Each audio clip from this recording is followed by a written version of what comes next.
Hey everybody, today I'm going to talk to you about customer complaints with cash discounting and surcharging. Yes, I do occasionally wear a suit, so I thought I would just come to the studio today since I had one on. So let's jump in and talk about this issue of customer complaints with cash discounting and surcharging. So I think early on, most of my content as I was talking about these programs was really geared towards encouraging people in the industry to take advantage of this amazing opportunity.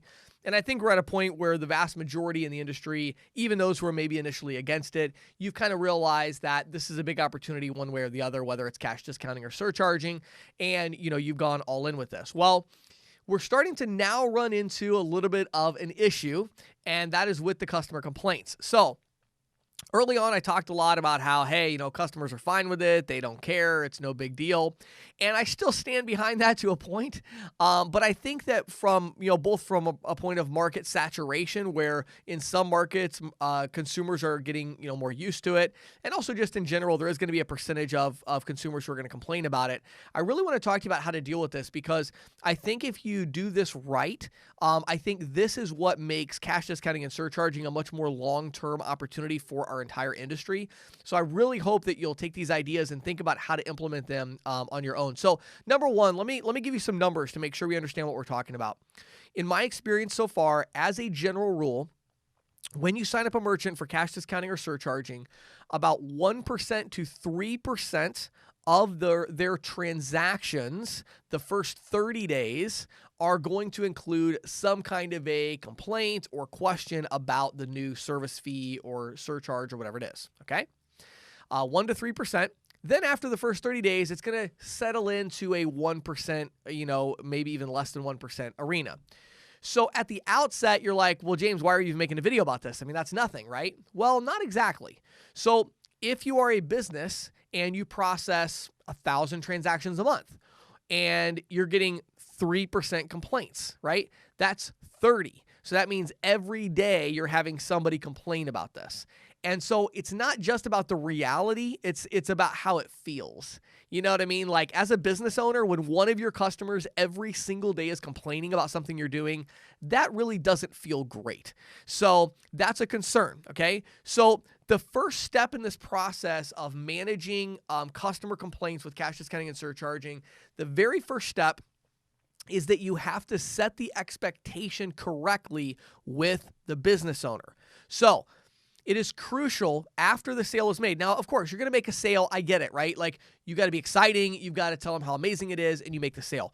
Once you get a yes, you have to slow down. This is not like traditional processing. You can't run out the door, come back, throw the terminal in place, plug it in, and be like, have a great day. It doesn't work like that.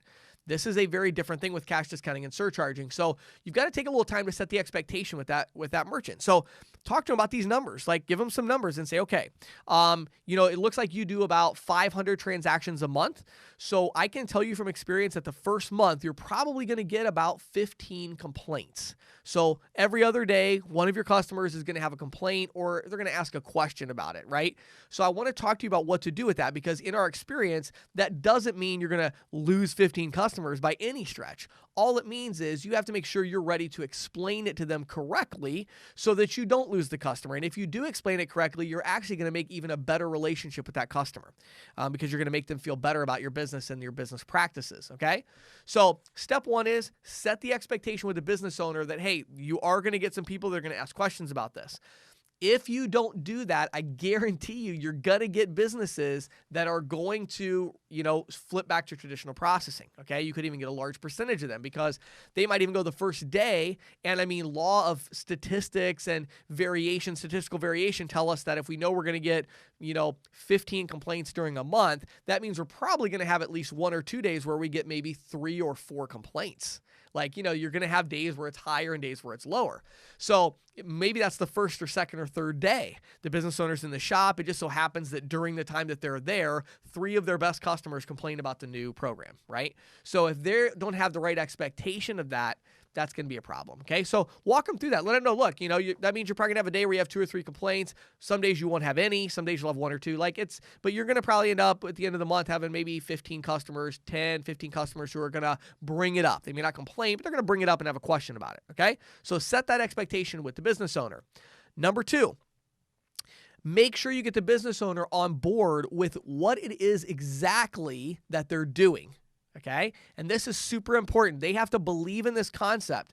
If they believe they're doing this because they want to eliminate their payment processing fees, and that's how they communicate it to the consumer, it's probably not going to go over very well. What you have to explain to them is, yes, you're eliminating your credit card processing fees. That's the value on your side. But let's talk about why this program is valuable to your customers. Okay, we got to get to that point. We're having that conversation. These programs are actually the best thing for the customer, not just for the business owner. And let me explain why.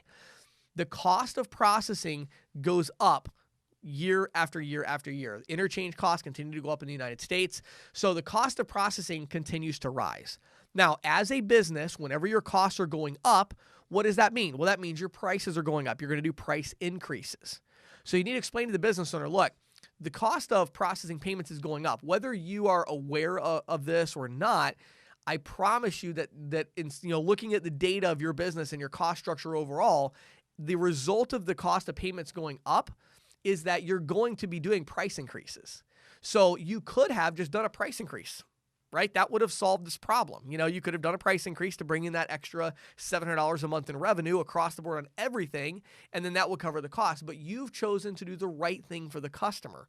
The right thing for the customer is, this is a cost that actually isn't a result of the actions of every customer. It's not like your electric bill or your gas bill or your rent, where every customer is gaining and benefits from this cost because the lights are on or because there's a building to walk into. No, this is something that's only impacting certain people because of their choices.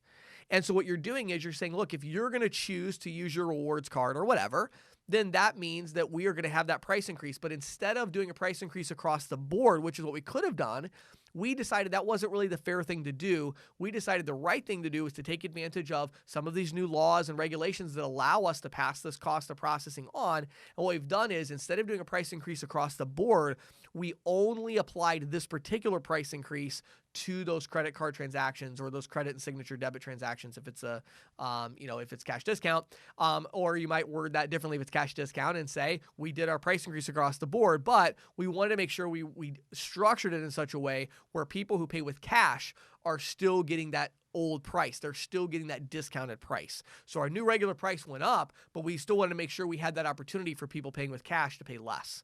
So again, whether it's surcharging or cash discounting, there's a slightly different explanation. I think at this point, most of you understand that. If you don't, watch my other content. But you've got to explain that and make sure the business owner understands. I can't overemphasize this enough. I don't mean explain to the business owner how to trick their consumers into thinking this is a good thing for them. I mean, actually sell the business owner on the fact that they really did the right thing for themselves and for the consumer, because they didn't do a price increase across the board.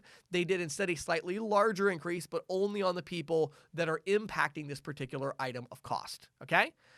Number 3, you have to, now that you've done these first 2 steps and you've set the expectation, you've got them to buy in on the concept, we now have to educate the employees, make sure the employees are educated, and provide marketing materials. So let's break those down real quick. So everything I just told you that you told the business owner needs to make sure that they are telling that same exact thing to their employees. Okay? So the employees are ready to say that to the customers. Anybody that manages at the counter is going to have to be able to say this stuff. And then number 2, make sure you're providing a marketing piece. This is such a no-brainer.